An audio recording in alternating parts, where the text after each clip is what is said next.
जिसका शरीर सोया रहे, मन खाली चलता रहे, वो असफल है। और जिंदगी में अभी बता रहे थे हमारे भाई साहब, बुराइयां हर व्यक्ति के जिंदगी में कष्ट होता है। आप निश्चित मान के चले कि मनुष्य को परिस्थितियां परेशान कर सकती है, परिस्थितियां उसे झकझोर सकती है, सत्य को परेशान किया जा सकता है, लेकिन पराजित करने की मर्दा किसी में नहीं है। सत्य कभी पराजित नहीं होता है। इसलिए आप यहाँ आए हैं, जिस उद्देश्य के लिए आए हैं, वो उद्देश्य आपका पूर्ति तब होगा जब यहाँ की बातों को जिंदगी में आप उतारेंगे। विशेष आगे के लिए हम बुलाते हैं अपने आदरणीय भैया उज्जवल भैया को।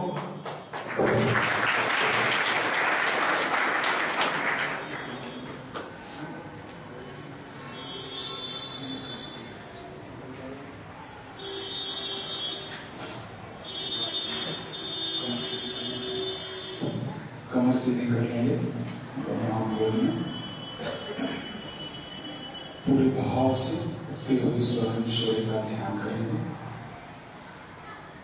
ऐसी भावना करेंगे, ऐसी कल्पना करेंगे, सूर्य की स्वर्णिम आभा आपको ऊर्जावान बना रही है। आपकी तमाम बुराइयां विसंगतियां सूर्य की स्वर्णिम आभा से दूर रही है। आप पवित्र हो रहे हैं, ऊर्जावान हो रहे हैं। सस्वर उच्चारण गायत्री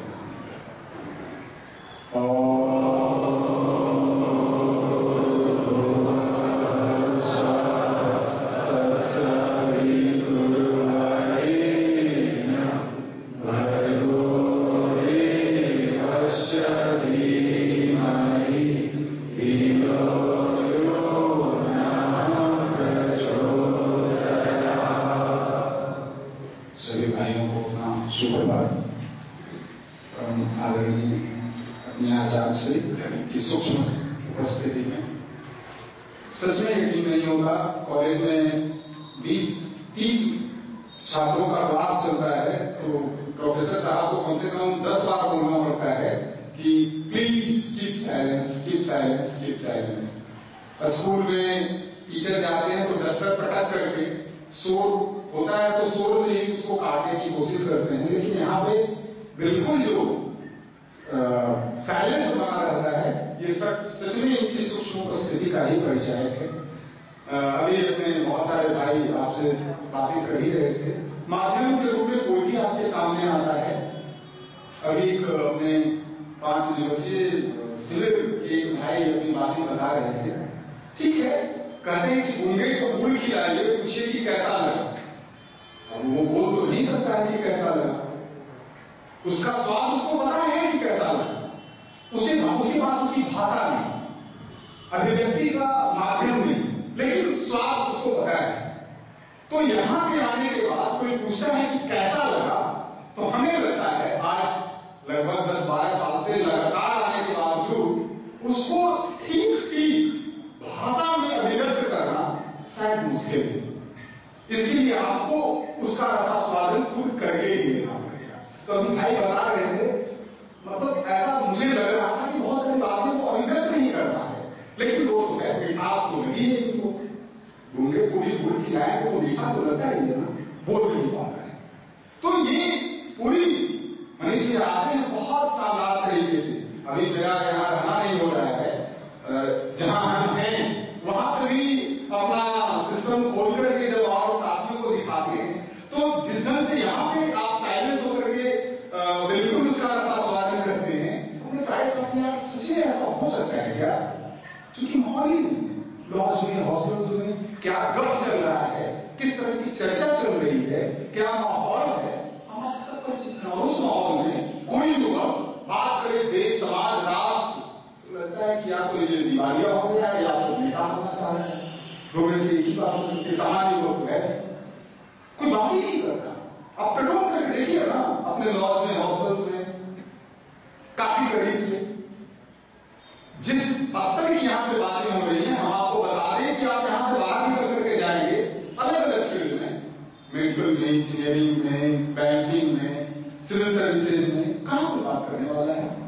कितनी फूहड़तापूर्ण बात होती है, आपको क्या लगता है? पिछले दिनों हमने संस्कार व्यक्तित्व परिष्कार शाला में भी इसकी चर्चा की थी। बहुत बड़ा संस्थान है जहां पे भी मेरा रहना होगा, अंतरराष्ट्रीय हिंदी विश्वविद्यालय। पता चला 2 प्रोफेसर साहब छेड़खानी के मामले में निलंबित कर दिए। हंसने वाली बात नहीं है मेरे मित्र। अंतरराष्ट्रीय हिंदी विश्वविद्यालय में प्रोफेसर होने का गर्व मिला। बहुत 25-30 साल की उम्र के हैं, जेएनयू से पास आउट और दूसरे बड़े संस्थानों से पास आउट होकर के आए थे।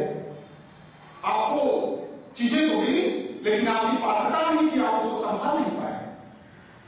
उस विश्वविद्यालय में एडमिशन होना, लोग अपने आप को गौरवान्वित महसूस करता है और वहां पे आप प्रोफेसर बने, असिस्टेंट प्रोफेसर के रूप में आपकी पहली नौकरी और उसको आप संभाल नहीं पाए।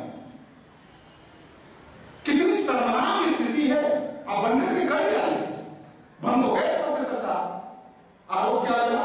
छेड़खानी का, निलंबित कर दिया गया और वार्निंग दी गई कि सेकंड कंप्लेन आया तो आप परमानेंट आपको छुट्टी हो गई। सोचिए, आप भी कल को होकर के जाएंगे सेवा के क्षेत्र में, अभी बहुत अपने आप को तनाव में महसूस करते हैं। अब वो प्रोफेसर साहब को क्या तनाव होगा सोचिए। उनकी जगह हम सोचते हैं कि यदि ये स्थिति मेरे साथ आती तो हम तो सुसाइड कर देंगे, या तो वो नौबत नहीं आने देंगे, या नौबत आएगी तो फिर हम उस कैंपस में सड़क ला करके नहीं जी सकते। ये नौबत आज हर जगह पे हो रही है, क्योंकि हम अपने कैंपस की आपको बात बता रहे हैं। बहुत बड़ा प्रोफेशन, 1 लाख रुपए की सैलरी होती है और क्या चाहिए भाई, सब कुछ। इतना अंतरराष्ट्रीय स्तर पे आपकी पहचान, देश दुनिया में जाने का मौका, तमाम चीजें, लेकिन आपकी पात्रता नहीं।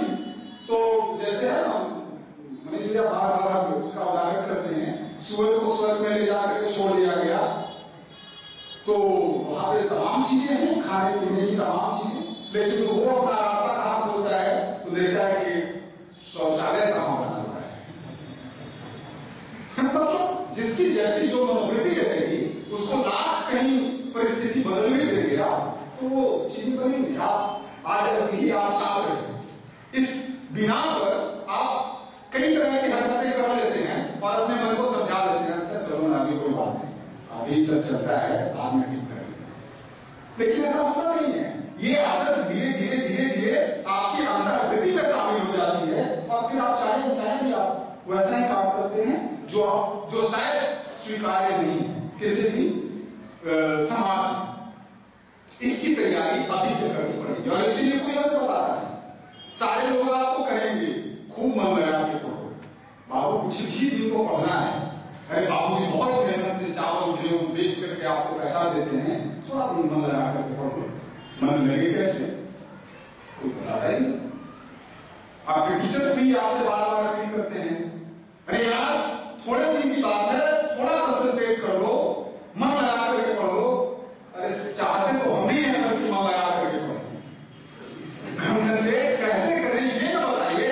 ये तो बात बताते नहीं, क्योंकि मास्टर साहब भी कंसंट्रेट अपने आप को नहीं कर पाते, बस उनका एक प्रोफेसर है, पढ़ा देते हैं, चले जाते हैं, क्योंकि उनको भी इस विधा की जानकारी नहीं है। और इस विधा की जानकारी पूरी उम्र गुजर जाती है, बहुत लोगों को नहीं होती कि अपने आप को कंसंट्रेट कैसे करें, हाउ टू कंसंट्रेट योरसेल्फ। बहुत लोगों को पूरी जिंदगी गुजर जाती है। तो यहाँ पे जब हमारे किसी भी सामान्य साथी से पूछने, किसी भी भाई से पूछने, वो बहुत सरल सहज तरीके से आपको समझा देगा कि आप अपने आप को कंसंट्रेट कैसे कर सकते हैं। और रिजल्ट की बात अभी अपने भाई बता रहे थे कि रिजल्ट 1, 2, 10 नहीं 10 होगा। हम तो कहते हैं, आप तमाम विज्ञान के छात्र हैं, ऊर्जा का क्षरण कभी होता है क्या? कभी नहीं होता है। Labour never goes in when. मेहनत कभी बेकार नहीं जाता है। मेहनत करते हैं तो उसमें ऊर्जा लगती है, और ऊर्जा लगती है तो वो ऊर्जा कभी बर्बाद नहीं होती, उसका रूपांतरण किसी न किसी रूप में, और उसका प्रतिफल भी होता है। आप जब कहीं फोर्स लगाते हैं, ताकत लगाते हैं, समय लगाते हैं, इन्वेस्ट करते हैं, समय रूपी पूंजी का निवेश करते हैं किसी काम में, तो उसका प्रतिफल भी होता है। समय रूपी पूंजी का निवेश मॉर्निंग शो फिल्म देखने में करते हैं, मोबाइल में पोर्न साइट देखने में करते हैं, तो उसका प्रतिफल भी उसी रूप में मिलता है। अब आप जब रात को पढ़ने बैठते हैं, तब आपके मन में वो फिल्म एक बार फिर से रिप्ले होता है। अब तो मन आपका लगेगा नहीं। अब इसकी कौन दवा है, इसको कौन समझाएगा? इसके बारे में तो बाबूजी को नहीं पता है कि मेरा बेटा आज मोबाइल फोन में पोर्न वीडियो देखा है, जिसके कारण इसका मन में बार बार वो रिप्ले हो रहा है, जाकर के मॉर्निंग शो देख करके आया है। इसके बारे में आपके गुरुजी को नहीं पता है, लेकिन हमें पता है कि आपने क्या किया। और ये जो कारण है, इसके चलते जो आपका मन बार बार डाइवर्ट होता है, डेविएट करता है, और ये डेविएशन आपको अपना जो लक्ष्य है उससे भटकाएंगे। आपको पता भी नहीं चलेगा, थोड़ी देर के लिए आनंद भी आएगा, अरे क्या मजा है, लीजिए मजा। इस मजे के से केवल और केवल ये जो मजा है, केवल और केवल आपके लिए सजा का कारण बने, दूसरे का किसी का कुछ नहीं नुकसान पहुंचा है, केवल और केवल आप अपना नुकसान पहुंचा है। ये स्थिति केवल यहां नहीं है, तमाम यहां से पास आउट। आज क्या कारण है कि सबसे ज्यादा बैकलॉग आईआईटी कानपुर में लगता है? सबसे ज्यादा लगता है, क्यों लगता है भाई? एडमिशन होते ही हमारा अहंकार सातवें आसमान पर होता है, आई एम आईआईटी। क्या हो गया यार, यहाँ तो मिसाइल मैन कहता है कि हम तो तमाम भारतीय दर्शन संस्कृति रामायण से मिसाइल बनाने की प्रेरणा लिए और तमाम चीजें। आप आईआईटी सामान्य को सलाह नहीं करेगा भाई, अरे मेरा स्टेटस कुछ अलग है, ये क्या हो गया? और उसका नतीजा क्या होता है कि वो दिन भर जो आप यहां करते हैं यही वो वहां भी करता है। Morning show, porn film, porn site, porn मजाक, पोर्न मजाक, और नतीजा क्या होता है? बैकलॉग लगता है, और बैकलॉग लगता है उसके बाद फ्रस्ट्रेशन में कोई सुसाइड करता है, कोई ड्रग्स लेता है, कोई क्रिमिनल एक्टिविटीज में शामिल होता है। तो इससे बचने की जो बात यहां से बार बार अलग अलग तरीके से, अलग अलग माध्यम से, अलग अलग लोगों के द्वारा आपके सामने जो बातें आती है बहुत सरल सहज तरीके से, इसका एहसास शायद आपको यहाँ पे उतना नहीं होगा जब आप यहां से बाहर जाएंगे।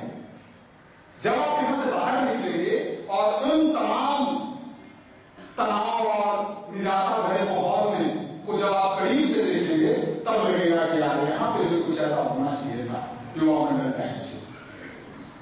तो जो बातें यहां से बार बार इस रूप में आपके सामने करते हैं कि थोड़ा आप अपने जीवन में इसको स्थान देकर के देखें, साधना जैसी चीजों को। और साधना को लेकर के किसी के मन में बहुत संशय की कोई गुंजाइश नहीं। हम तो कहते हैं कि थोड़ा पढ़ने की प्रवृत्ति आप विकसित कर ले, बहुत सारी चीजों के आदमी अपना मित्र अपने आप को बना ले, तो बहुत सारी चीजें सरल सहज हो जाएंगी। राकेश शर्मा नाम सुनाओ, भारत के पहले अंतरिक्ष यात्री हैं।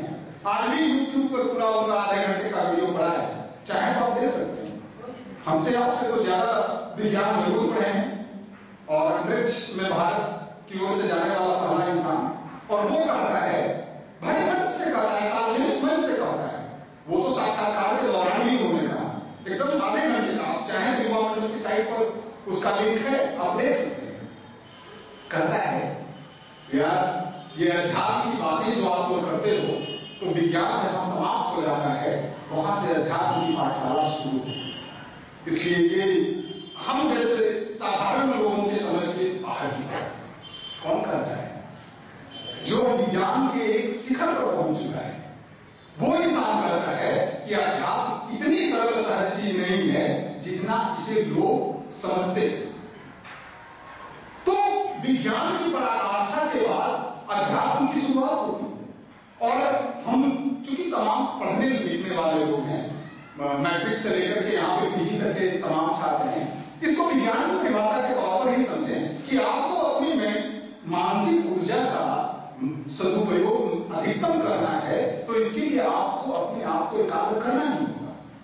ना कि बात ही विश्वनाथन आनंद आए थे पिछले दिनों यहाँ पे पटना में, विश्वनाथन आनंद आए थे तो उनसे व्यक्तिगत साक्षात्कार मिला था, और उसमें उन्होंने कहा था साफ तौर पे, शतरंज के ग्रैंड मास्टर हैं पिछले कई सालों से, और शतरंज के खेल में दिमाग की सबसे ज्यादा जरूरत होती है, दिमागी ऊर्जा। उन्होंने साफ तौर पर कहा कि यदि आप अपने आप को अपनी क्षमता का, अपनी मानसिक क्षमता का अधिकतम उपयोग करना चाहते हैं, तो कुछ नहीं, साइलेंस मेडिटेशन आपको करना ही करना है।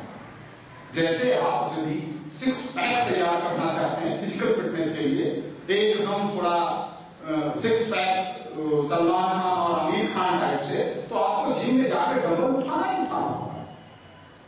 जिम में जाकर के जिम के टूल्स को देख लेने से, जिम के तमाम उपकरण को देख लेने से आपका बॉडी फिटनेस नहीं आएगा। तो मेंटल फिटनेस के लिए आपको आधे घंटे 1 घंटे का मानसिक तौर पर अभ्यास करना ही होगा साथ। और नहीं तो आज तो सच में जितने हम लोग बाहर से एक स्वस्थ युवक देखते हैं, अंदर से सच में बीमारी की स्थिति है, एकदम बीमार। JNU IIMC से पास आउट लड़का क्या कर रहा है, फ्रस्ट्रेशन में दिन रात शराब पी रहा है। बहुत अच्छा लड़का, पटना का अपना मित्र है, पटना में अपने साथ बहुत दिनों तक पत्रकारिता किया, IIMC से मास कॉम किया, बहुत अच्छी नौकरी कर रहा है, अभी भी IIM 7 में है। लेकिन जो ही दफ्तर से बाहर आता है तो दिन भर शराब पीता है, दिन भर शराब। क्या हो गया यार? IIMC JNU कैंपस में है, बहुत प्रेस्टिजियस इंस्टीट्यूशन है भारत का, एडमिशन होने पर 100% लोगों की मांग होती है वहां के लोगों की। उसका नतीजा क्या है? लेकिन आज उसका परिणाम किस रूप में आपके सामने है।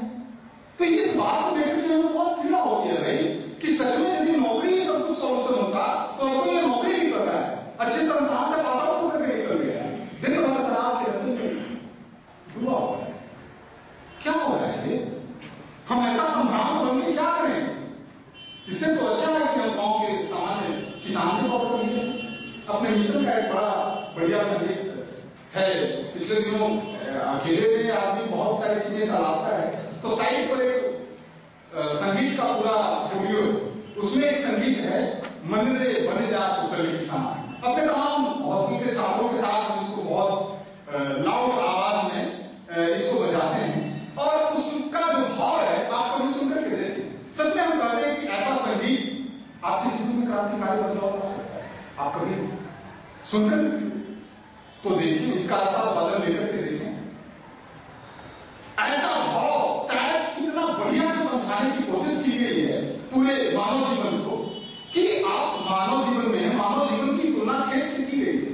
आपके जीवन में खरपतवार तो आएंगे, मन तो थोड़ा करेगा ही, दाएं बाएं अगल बगल, कोचिंग में, लॉज के बगल में, इधर उधर ताक झांक चलेगा ही। ये बहुत स्वाभाविक प्रवृत्ति है। हम लोग संत नहीं है और हम लोग हिमालय में भी नहीं रह रहे जहां पे इस तरह की परिस्थितियां नहीं होंगी। हम बहुत सांसारिक जीवन में हैं, तो ऐसी परिस्थितियां तो स्वाभाविक तौर पर होगी। मन थोड़ा करेगा कि आज भर देख लेते हैं, आज भर बस एक शो देख लेते, इतना मन करेगा, मन को समझा देगा। अच्छा आज भर एक बार 1 घंटा देखेंगे, आप देखेंगे। ये जो प्रवृत्ति है, चूंकि हम इसी दुनिया में रह रहे हैं तो ऐसा होना स्वाभाविक है। लेकिन बावजूद इसके आपको अपने खेत की घेराबंदी तो करनी होगी। बहुत बढ़िया बीज हाइब्रिड लाइए, ब्लॉक से हाइब्रिड लाइए, बहुत एकदम कट्ठा में 1 क्विंटल पैदावार देने वाला, लेकिन उसकी घेराबंदी न करिए तो आएगा सब बकरी चल जाएगा, आपका काम खत्म हो जाएगा। तो आप यहां से जाएंगे बहुत ऊर्जावान होकर के जाएंगे, बहुत ऊर्जान्वित होकर के जाएंगे, बहुत दृढ़ संकल्पित होकर के जाएंगे। उधर से कोई निराश, हताश, उदास, फ्रस्ट्रेट मित्र आपके पास आएगा, कहेगा छोड़ो यार, जो किया सो क्या, और को दिखाते हैं बढ़िया डाउनलोड किए, देखिए कर दिया, इतना में काम हो गया, एकदम लेटेस्ट है, देखो ना एकदम लेटेस्ट, रात ही में डाउनलोड किए हैं तुम्हारे लिए। देखिए जाइए यहां से, तो आप बहुत जानते होकर के गए थे, मन थोड़ा सा फिसला, देख लिया, और देख लिया तो क्या होगा, वो बार बार रिप्ले चलेगा। अब वो रिप्ले चलेगा तो कोचिंग में बताया जा रहा है, फिजिक्स में न्यूमेरिकल फिजिक्स बताया जा रहा है, तो आपके मन में चल रहा है